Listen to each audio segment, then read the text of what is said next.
It's definitely added a layer of complication because now love is treated like shopping. You know, we shop for partners like we shop for shit on Amazon. You know, it's like you scroll through, you find one that looks good and you click like. Good reviews. And good reviews. Look, it's definitely convenient and it's definitely made life a lot easier. And you never have to deal with rejection because you don't know if they swiped left on you. You just assume that they never saw your picture, right? Like it doesn't actually say rejected, you know? I think the problem with it is it's grass is always greener because it's so easy, you know, to just go swiping.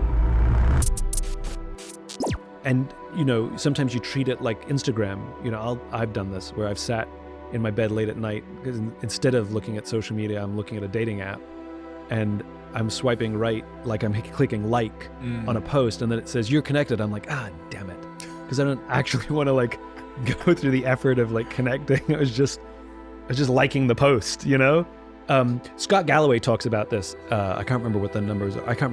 But the point is there's a massive disparity of men that just don't ever connect.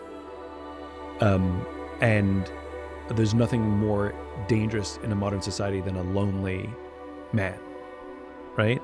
And if you look at terrorism and if you look at mass homicide and things like that, it's very often a lonely man, you know?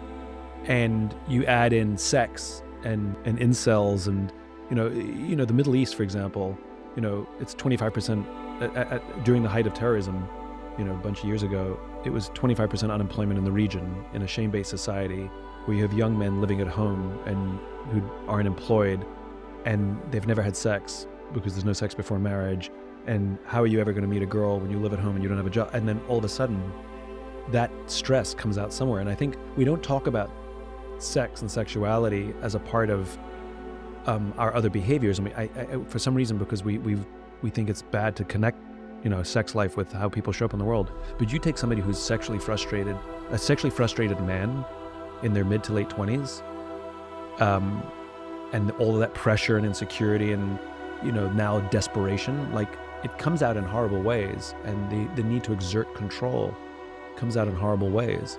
Different conversation. Scott Galloway, I said, you know, has some fantastic numbers on this. So I think, you know, the dating apps aren't necessarily fair. That's one thing, you know?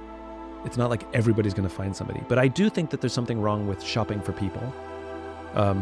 And the thing that I lament about dating apps that's really, and maybe this is just me, because I hate first dates. The worst. But the reason, why do you hate them?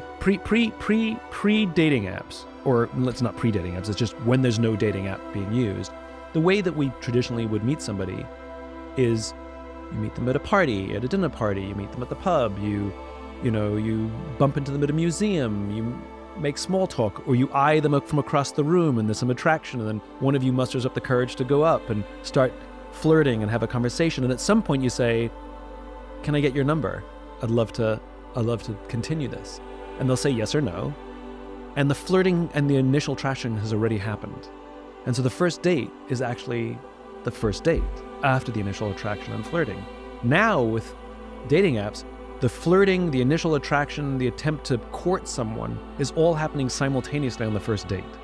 There's a lot of pressure for a first meeting where, you know, when you meet somebody in IRL, it's like, you know, it's happened. The initial attraction has already happened.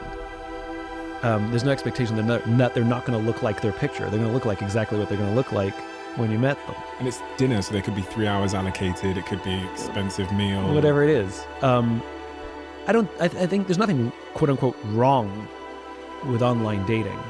I just think we like everything. Like there's nothing wrong with online shopping. But there's the reason that bricks and mortar stores still exist and that Amazon is opening stores. It's because people like to go shopping. It's a hunter-gatherer thing. Like there's entertainment in it. It's more than the purchase. It's more than the transaction. It's the browsing we enjoy. You know, it's in our DNA. You know, and I think that there's nothing wrong with online, but I think that making an effort to do, you know, in real life things should be included, should be balanced. It's like everything in the world, I'm a great believer in balance. I don't usually rail for or against something. I'm usually talking about balances and imbalances. Even social media, so much has been said about, what I've said about social media and millennials, et cetera. I'm not against it. I'm talking about balance, and it's out of balance. Even corporate culture, I'm not against many of the modern things. I'm against the imbalance. Capitalism is unbalanced in its current form. So when we usually feel discomfort or anger or frustration, it's usually due to the imbalances. Isn't that where this conversation started? That feelings of loneliness, something's out of balance. And this is why I call it fitness rather than health, because fitness is the attempt to maintain equilibrium, attempt to find balance. Sometimes it tips one way and sometimes it tips the other way, and you're constantly working to maintain balance. That's what all of this stuff is.